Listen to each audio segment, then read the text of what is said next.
Good morning, children. Once again, I am here. Now, yesterday, what we were doing inverse trigonometric functions. So, two exercise we have done. Now we are doing miscellaneous exercise. One of the question of miscellaneous exercise we have done. Now we are doing question number 5. Listen, children. These are some formulas.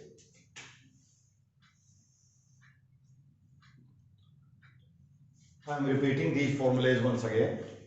Sin inverse x plus sin inverse y is equal to sin inverse x into under root 1 minus y square plus y into 1 minus x square under root 1 minus x square.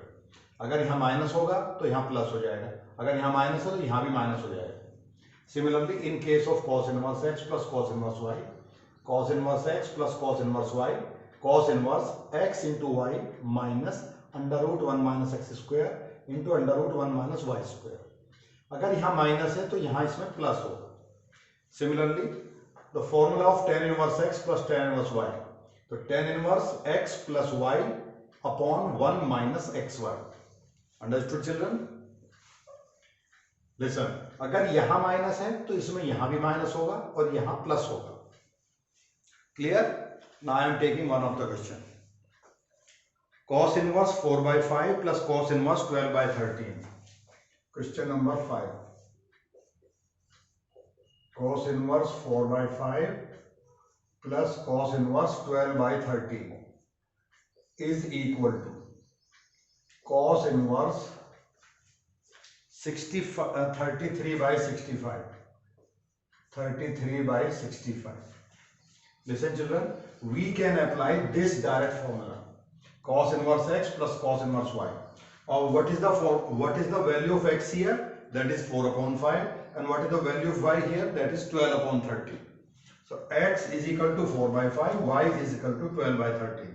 So this will become cos inverse 4 by 5 into 12 by 13 minus 1 minus 4 by 5 whole square under root. Look here from here, children. 1 minus 12 by 13 का whole square under root. Now solve it. Cos inverse 4 12 4 ja 48 dividing by 165 minus 1 minus 16 upon 25. 1 minus 16 upon 25 into 1 minus 144 upon 169. So after taking LCM, so cos inverse 48 by 165 minus 25 minus 16. What will become 25 minus 16? 9 by 25. 9 by 25, and here 169 minus 144, 25 by 169. So furthermore, cos inverse 48 by 165 minus 3 by 5 into 5 by 13. So 5 is cancelled by 5. So further, cos inverse 48 by 165 minus 3 by 13. Take LCM again. 165 will be the LCM. So here will be 48 minus 13. This is 169. This is 65. 13 5 is 65, children. 13 5 is 65. And this is also 65. Not 165, this is 65. So this is 65. 13 5 ja 65, 5 3 ja 15. So this will become cos inverse 33 upon 65. This will become 33 upon 165. Understood, children? I am repeating same question once again. I am repeating this question once again. सबसे पहले तो मैं ये बता दूं, इसका formula होता है cos inverse x plus cos inverse y is equal to cos inverse x into y minus 1 minus x square under root 1 minus y square under root. तो सबसे पहले तो इसे अप्लाई करना है, cos inverse x into y minus 1 minus x square under root 1 minus y square. इसको solve करने के बाद ये आता है, एलसीएम लेने के बाद 25 माइनस 16 9/25 और 169 माइनस 144 25। इसके बाद अंडर रूट निकालने के बाद 3/5 5/13 5 cancel by 5। After taking all the LCM we get cos inverse 33/65। So this is the final answer. We can do this question by one more method। वो दूसरा मेथड क्या है उसे आप ध्यान से देखें जरा। हम cos इनवर्स की वैल्यू को tan इनवर्स में कन्वर्ट कर सकते हैं और tan इनवर्स वाला फिर फॉर्मूला यूज कर सकते हैं। तो कैसे करना है एक बार आप फिर से देखें।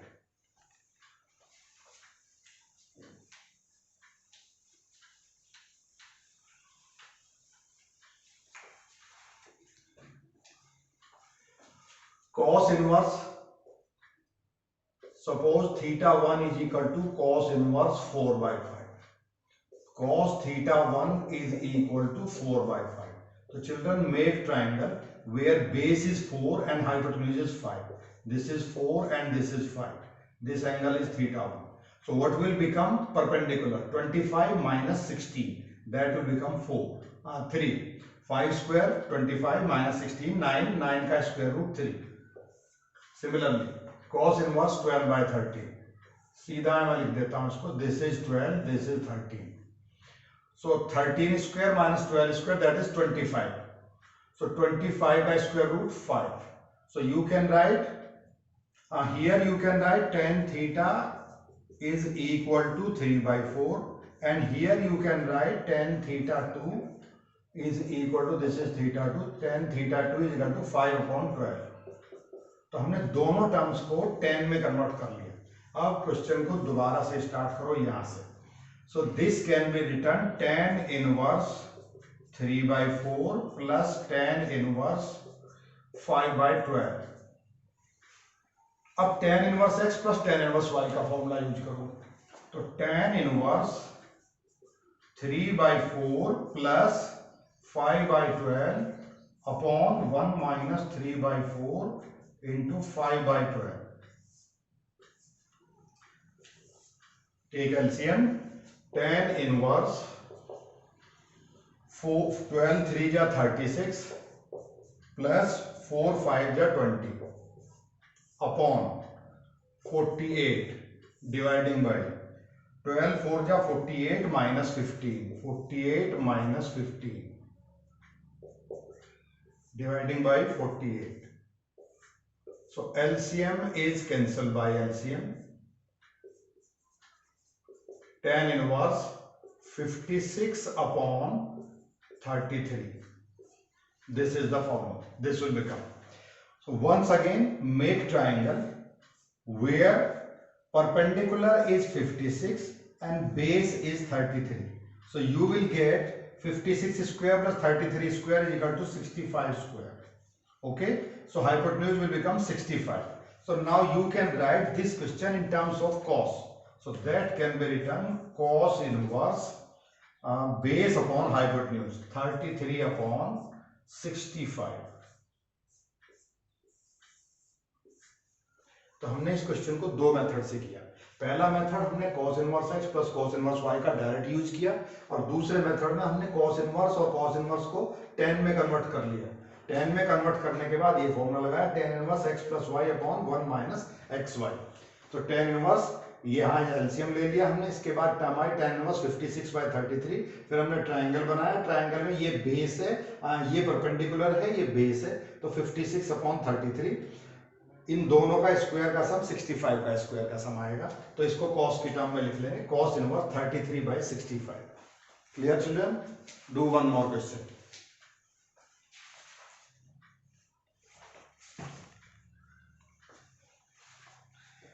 Question number 11 children.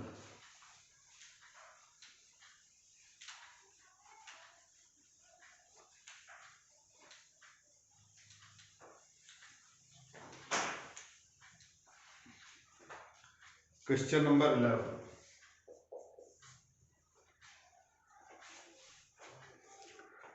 Tan inverse under root 1 plus x.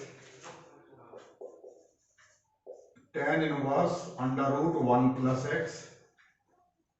1 plus x minus 1 minus x dividing by under root 1 plus x 1 plus 1 minus x. Prove that this thing equal to pi by 4 minus half cos inverse x. Half cos inverse x. 11th class की कुछ बात याद करो बेटा। 11th class में आपने इस type की सिचुएशंस में क्या यूज किया था? जब हमारे पास इस टाइप का सब्स्टिट्यूशन होता है 1 माइनस एक्स और ये टर्म अंडर रूट में होती है, तो हम x की जगह cos थीटा यूज करते हैं। cos थीटा या cos 2 थीटा, इन दोनों में से कोई सी भी चीज हम यूज कर सकते हैं। तो 1 प्लस cos 2 थीटा और 1 माइनस cos 2 थीटा। तो first of all you can apply 1 plus x is equal to cos 2 theta. So put x is equal to cos 2 theta. So put here.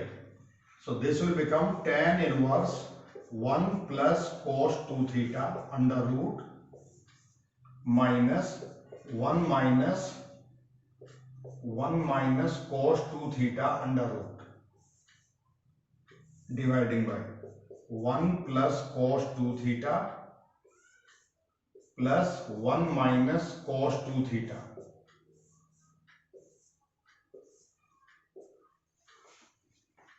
इन दोनों के फॉर्मूले आप जानते हैं, काफी बार आप लोगों ने किए हैं इन दोनों के फॉर्मूले। 1 plus cos 2 theta is equal to 2 cos square theta और 1 minus cos 2 theta you all know 2 sin square theta. ये इनके फॉर्मूले थे, तो यूज दीज फॉर्मूलेज। तो tan inverse 2 cos square theta minus 2 sin square theta under root 2 cos square theta plus 2 sin square theta. Under root लेने के बाद क्या बनेगा? tan inverse under root 2 cos theta minus under root 2 sin theta. Under root 2 cos theta plus under root 2 sin theta. इसके बाद under root 2 common लें आप लोग। tan inverse under root 2 common cos theta minus sin theta upon under root 2 common cos theta plus sin theta. Under root 2 cancel by under root 2। So further it can be written tan inverse cos theta also common. So taking cos theta common from both numerator and denominator, you will get 1 minus tan theta upon 1 plus tan theta. Cos theta cancel by cos theta. So this is the direct formula of tan 45 minus theta. Tan inverse tan 45 minus theta. So tan is cancelled by tan. So last remaining answer is pi by 4 minus theta. Pi by 4 minus theta. This is the final answer. Now you have to put the value of theta. From here what will be the value of theta? Cos inverse x बन गया, पहले इधर आएगा cos, तो ये बन गया cos inverse x, cos, फिर 2 के बाद आएगा नीचे, पहले बनेगा ये cos inverse x is equal to 2 theta, फिर 2 भी यहां से हटा देंगे, 2 आ जाएगा यहां फिर ऐसे, तो theta will become equal to half cos inverse x. So putting the value of theta, pi by 4 minus half cos inverse x. So this will be the final answer. Once again I am repeating, This is the question. Tan inverse under root 1 plus x minus under root 1 minus x upon under root 1 plus x plus under root 1 minus x. तो x की value cos 2 theta put करी हमने. अगर हम जब यहाँ से theta की वैल्यू फाइंड करेंगे तो पहले cos इधर आएगा, cos इनवर्स x बन जाएगा, फिर 2 नीचे आएगा तो बन जाएगा half cos inverse x. That will be the value of theta. After putting the value of cos 2 theta, we will get 1 plus cos 2 theta minus 1 minus cos 2 theta, 1 plus cos 2 theta plus 1 minus cos 2 theta. इसका formula होता है 2 cos square theta, इसका formula होता है 2 sin square theta, इसका होता है 2 cos square theta, 2 sin square theta. फिर अंडर रूट ले लिया, under root 2 cos theta, under root 2 sin theta, under root 2 common ले लिया, cos theta minus sin theta, cos theta plus sin theta. जब भी कभी ऐसी सिचुएशन होती है तो हमेशा cos थीटा कॉमन लिया जाता है. तो sin अपॉन cos यहाँ tan बन जाएगा, नीचे भी tan बन जाएगा. और ये डायरेक्ट फॉर्मूला है tan 45 minus theta. 45 means pi by 4. So answer is tan से tan इनवर्स कैंसिल हो गया, पाई बाय 4 माइनस थीटा. तो pi by 4 minus half cos inverse x. So this is the final answer of this question. Clear children? Now do one more question. These all questions are very interesting question. I know you can do much more better. Do one more question. 16.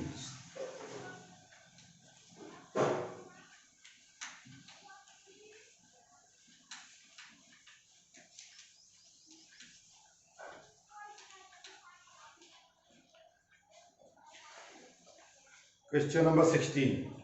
Sin inverse 1 minus x. Sin inverse 1 minus x minus 2 sin inverse x is equal to pi by 2. Solve for x. Solve for x. Prove that और solve for x में क्या difference है बच्चों, पहले ये बताओ. Solve for x का मतलब है कि ट्रिग्नोमेट्रिक इक्वेशन सॉल्व करनी है, हमें x की वैल्यू फाइंड करनी है. और प्रूव दैट का मतलब है कि लेफ्ट हैंड साइड को राइट हैंड साइड के इक्वल प्रूव करना है. अभी तक हमने जितने भी सारे क्वेश्चन किए वो सब प्रूव दैट वाले क्वेश्चन थे. अब हम कर रहे हैं solve for x using trigonometric equations. So find the value of x. तो माइनस 2 साइन इनवर्स एक्स, मैं इस वाली टर्म को उधर ले जा रहा हूं. So pi by 2 minus sine inverse 1 minus x. अब हमने एक फॉर्मूला किया था sine inverse x plus cos inverse x is equal to pi by 2. तो साइन इनवर्स एक्स को उधर ले जाओ. So cos inverse x will be equal to pi by 2 minus sine inverse x. तो कॉस इनवर्स एक्स को कैसे लिख सकते हैं? Pi by 2 minus sine inverse x. Cos inverse x can be written pi by 2 minus sine inverse x. तो लिखो, तो यहां है pi by 2 minus sine inverse 1 minus x. तो ये क्या बन जाएगा? cos inverse 1 minus x. तो minus 2 sine inverse x is equal to cos inverse 1 minus x. अब दोनों साइड में या तो cos होना चाहिए या दोनों साइड में sin होना चाहिए. तो सबसे पहले मैं ऐसी वैल्यू पुट कर रहा हूं जिससे साइन इनवर्स यहां कैंसिल हो जाए. तो put x is equal to sine theta. Clear? So put x is equal to sine theta here. So minus 2 sin inverse sin theta is equal to cos inverse 1 minus sin theta. Okay, sin is cancelled by sin, so minus 2 theta is equal to cos inverse 1 minus sin theta. इस cos को उधर लेके आओ तो cos minus 2 theta will be equal to 1 minus sin theta. तो cos के अंदर जब माइनस साइन होता है तो ये प्लस ही बन जाता है. तो cos 2 theta is equal to 1 minus sine theta.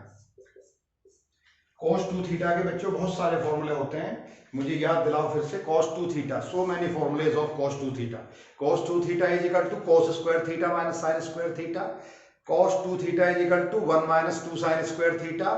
cos 2 theta is equal to 2 cos square theta minus 1 and cos 2 theta is equal to 1 minus tan square theta upon 1 plus tan square theta. So which formula is more appropriate to apply here? So tell me. So cos 2 theta is equal to 1 minus sin theta. मुझे cos 2 theta का ऐसा formula चाहिए जिसमें sin theta आता हो. तो cos 2 theta का एक फॉर्मूला होता है 1 minus 2 sin square theta. 1 minus 2 sin square theta is equal to 1 minus sin theta. So 1 is cancelled by 1. So next step, 2 sin square theta is equal to minus sin theta.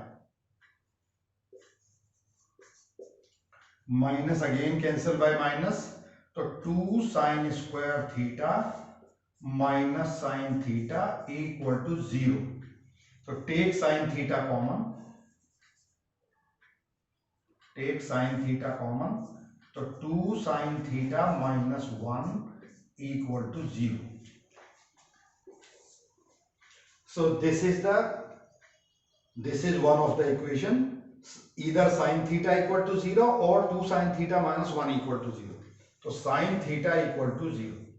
Let sin theta equal to 0 or 2 sin theta minus 1. 2 sin theta minus 1 equal to 0.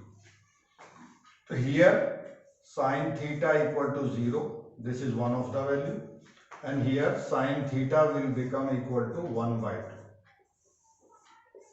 So these are two values. What was x? We have taken x is equal to sin theta. तो हमें x की ही value find करनी थी, हमें sin theta की value नहीं find करनी. So what were the values of x? तो x is equal to 0 and 1 by 2. अब इन दोनों वैल्यूज को हम ओरिजिनल इक्वेशन में पुट करके देखेंगे. Which value is more appropriate or which value is applicable or which value is satisfying the given equation. If we put x is equal to 0, so it will become 4x is equal to 0. 4x is equal to 0. So it will become sin inverse 1 minus sin inverse 0 is equal to pi by 2. So sin inverse 1 you always written, sin inverse 0 0. So sin inverse 1 is equal to pi by 2. So that is correct. So x is equal to 0 is the correct answer. Now we are trying x is equal to 1 by 2. So put x is equal to 1 by 2. So sin inverse 1 by 2 minus 2 sin inverse 1 by 2. So sin inverse 1 by 2 pi by 6 30 and 2 into pi by 6. 2 3 is 6. So pi by 6 minus pi by 3, that is equal to minus pi by 6, but this is given equal to pi by 2, that is not equal to pi by 2. So 1 by 2 is not satisfying the equation. So x is equal to 0 is the correct answer. X is equal to 0 is the correct answer. Is the correct answer.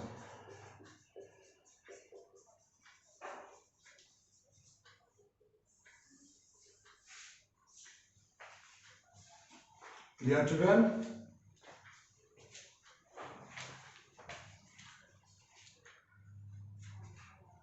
Now children, this is the end of inverse trigonometry completely.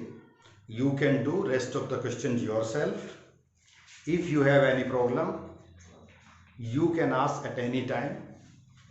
Okay children, thank you very much. मुझे पूरी उम्मीद है कि आपकी समझ में ये chapter आया होगा. Thank you and have a nice day.